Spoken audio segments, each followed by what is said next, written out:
I'm Racers Marshall Pruitt. This is the world's Tony Kanaan. Not only one of my favorite people, but we're here at the Velocity Invitational event, 2023 edition. The McLaren Heritage cars here, Tony. Insane. I saw the list.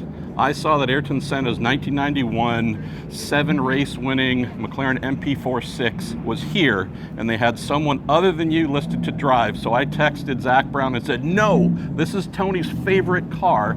You're going to be able to get to drive this, but you've never seen it before in person up close. And you said, I want to look at it, I want to talk about it, but I don't want to see it beforehand. I want to react.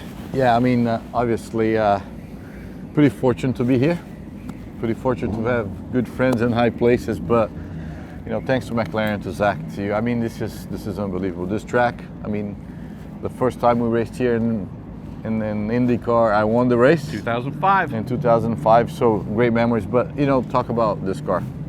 Growing up with my hero, 91 was later that year when I beat him in a go-kart race. Yeah. And we start our friendship. So back to the Interlagos race.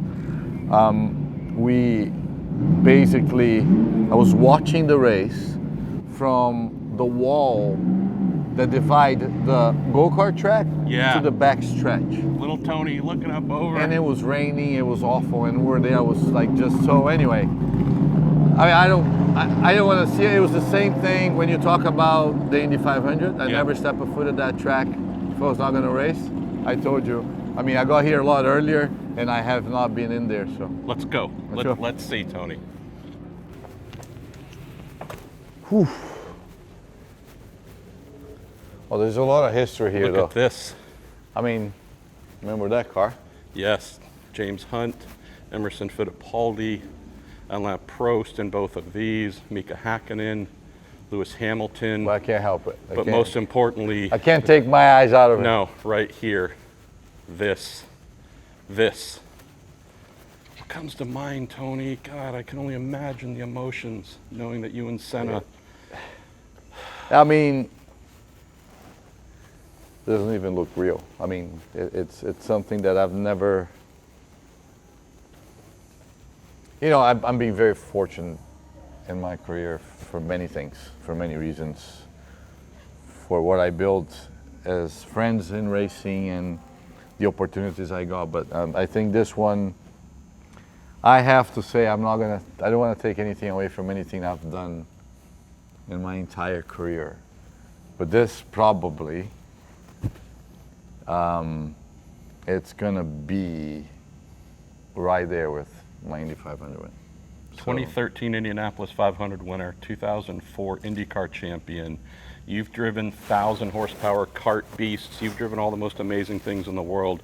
This is the car that means more to you than anything. And you're going to get to drive it, sit in it. Look at, they've got scrutineering stickers in there, Tony. I mean, and honestly, it's not just about the car. Just knowing who sat there and won 7 races with the V12, and I mean, this is. I don't think I have any words to describe. I'm actually holding up pretty good right now. I'm not sure when I go out there what's going to happen, but this is unbelievable. I know all you guys know who he was, but I honestly think that, and I don't mean that in a disrespectful way, but what he meant to our country. So you should see how many people that found out that what's happening today back in my country, or my family, my mother, I mean my friends, all my fans. Brazil's I mean, gonna be cheering. people are waiting like if it was a Formula One race happening and he's back. I'm nowhere near to be Senna there. I'm nowhere near being anybody there, but it's crazy. And again, I'm gonna owe that to a lot of people, to you, to Zach, obviously to McLaren, but this is. Brother, you've told the story, but this is the man who not only was the hero of Brazil during some very hard times, but also when your career hit hard times. you were almost done junior open wheel, right? You ran out of money. Your season was about to be over. It was my last race in Europe, Hockenheim. Hockenheim. And I was starting on the pole, and that was 93. We met in 91 at a go-kart track, and he says, hey, if you ever need any help in your career, let me know. Apart from money, I can help you anywhere. And that race, it was, you know, I only had sponsorship for 5 races, and our races were preliminary of the F1 races. Support like race the there. Support race there. And he found out, so he called me. I went to the McLaren motorhome at the time, and we talked Saturday afternoon, and then he, that day I left. He came back to the truck an hour later. To find your team owner. To find my team owner, and call the guy up and ask him that he wanted to talk to him.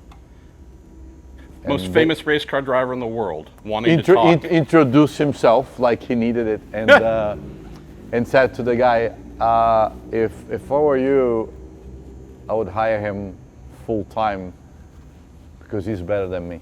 And I got the job for the rest of the year. That was the end of 93. Unfortunately, we lost Senna in May 94. So I only had that little bit of time to hang with him and learn a lot. We got a lot closer as far as, you know, we started developing a friendship. He was really good friends with Rubens already because Rubens was racing in F1, and I was probably the guy that was coming up. So somebody asked me that question the other day. Says, could you ever imagine if he was alive, what your career would have had? I don't know, but it was the same thing when I lost my dad, so hopefully they're both proud of what I made of. Amen. But having him as a mentor for just that short period of time, it was awesome. And another question somebody asked me, actually 2 days ago, because they found out I was doing this, they said, what did you learn the most from him?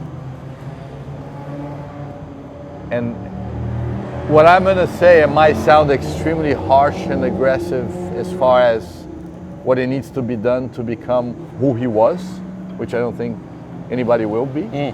Never. We all are. We all have our different, but it was his obsession to win.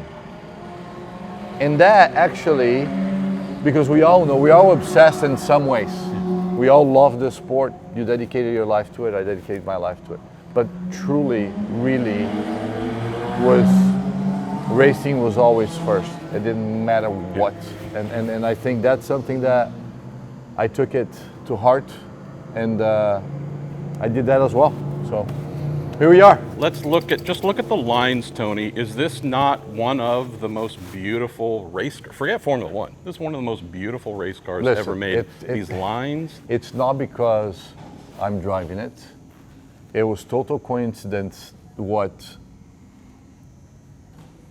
that happened to be my favorite car of all of his. But to me, I mean, the V12, come on, Best sound. the best sound ever. And I'm pretty sure that's why this car is here too. But I mean, look at the lines. I mean, look how futuristic. I mean, okay, you talk about how exposed our necks are right now. We have It's a little headrests open. A little open. and you know, but man, I mean, this is, again, in this colors, it's just iconic. Like, We want all the revs, all the gears, all the everything. It's just, again, I'm not lying to you guys, and I can show you that because I have my sleeping. You know how many hours I slept I last woke night? up at 4:45 this morning because I couldn't wait You're for not- this. But you're you not got gonna beat me. don't you? An hour 24 and then a 2-hour nap, so 3 hours, Yeah. 3.5 hours. And you couldn't be more awake. So Look at this, brother. All right. Let's do it. Today's going to be an amazing day. see you guys in a bit.